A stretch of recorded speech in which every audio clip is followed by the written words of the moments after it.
दोस्तों, good morning. सो आज एक स्टॉक मिला मुझे। सट सट शेयर करते हैं और सट सट कंप्लीट करते हैं, कोई प्रॉब्लम नहीं है। यहाँ पे एक स्टॉक मिला टाटा पावर। ये मैंने क्यों पिक किया, उसका रीज़न क्या है? मुझे कल ये स्टॉक में वॉल्यूम दिखाई दिया। तो वॉल्यूम दिखाई दिया मतलब एक वॉल्यूम शॉकर मैं फॉलो करता हूँ। नोटिफिकेशन बहुत जगह से आता है, आपको ईटी मानी से मिल जाएगा, ट्रेंडलाइन.com से मिल जाएगा। और ये जो वॉल्यूम का भी स्टॉक उठने से पहले यहाँ वॉल्यूम लो होना ज़रूरी है। फॉल में थोड़ा वॉल्यूम हुआ, बहुत ज़्यादा नहीं है, पर उठने से पहले लो वॉल्यूम होना ज़रूरी है। उसके बाद यहाँ से वॉल्यूम ये गेन हो गया। तो अभी इसके वॉल्यूम गेन होने के बाद सिंपल मैंने क्या क्या देखता हूँ, कैंडल कैसे बनाया। कैंडल है, देखो, सेलर रिजेक्शन कैंडल। तो नीचे से ऊपर की तरफ कैंडल बनाया, भले ऊपर से टॉप नहीं काटा, कोई दिक्कत नहीं है, मुझे इस चीज़ में कोई प्रॉब्लम नहीं होता है। और देखा भी जाए, यहाँ इनसाइड बार मल्टीपल बनाया, ब्रेकआउट दे देगा क्योंकि वॉल्यूम है। और यहाँ पे तीसरा चीज़ जो है, जो मैं देखता हूँ, तो आप लोग इसको भी देखा करो, RSI on momentum. RSI momentum में होना बहुत इंपॉर्टेंट है।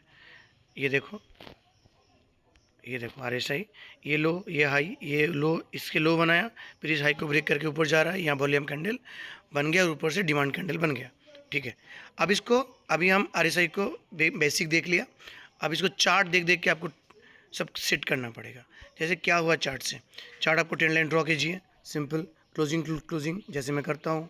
हर कैंडल के क्लोजिंग मेरे लिए चार्ट इंपॉर्टेंट है, एकदम क्लोजिंग टू क्लोजिंग। अब देख लो, हुआ ना, रेजिस्टेंस बिकम सपोर्ट ऑलमोस्ट।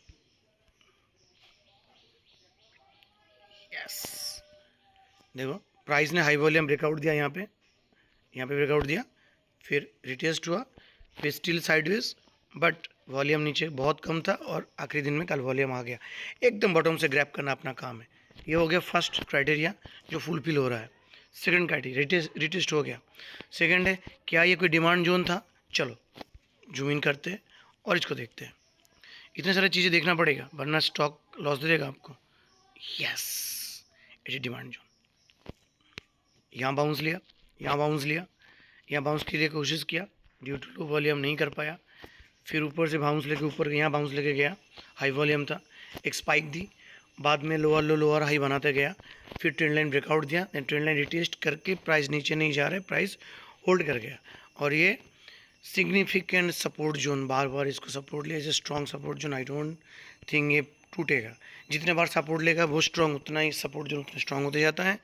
सो ये मेरे को, अगर मैं टारगेट बनाऊँ, चलो 2-3 टारगेट तो ऐसे बन ही जाएगा। ये हो गया मेरा, मैं ये फर्स्ट तक बना लेता हूँ। दूसरा, सेकंड डिस्टेंस कहाँ बनेगा भाई?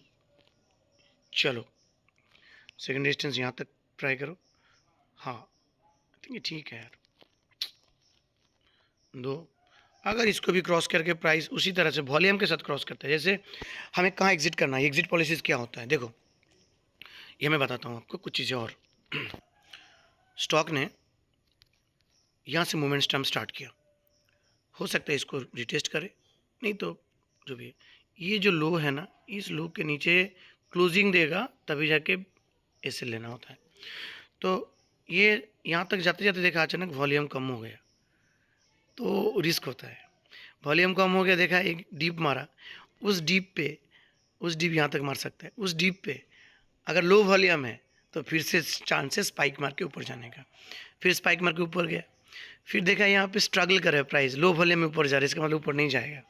तो गिरते हुए लो वॉल्यूम होगा तो हमें चांस है रिटेस्ट होकर ऊपर जाएगा, गिरते हुए हाई वॉल्यूम होगा तो उसके बाद नीचे नहीं जाएगा। तो वो आपका एग्जिट स्ट्रेटजी होना चाहिए, सिंपल। कैसा लगा एनालिसिस? इतने सारी चीज़ देखना पड़ेगा भाई, जितना ज़्यादा चार्ट देखोगे उतना ज़्यादा आपका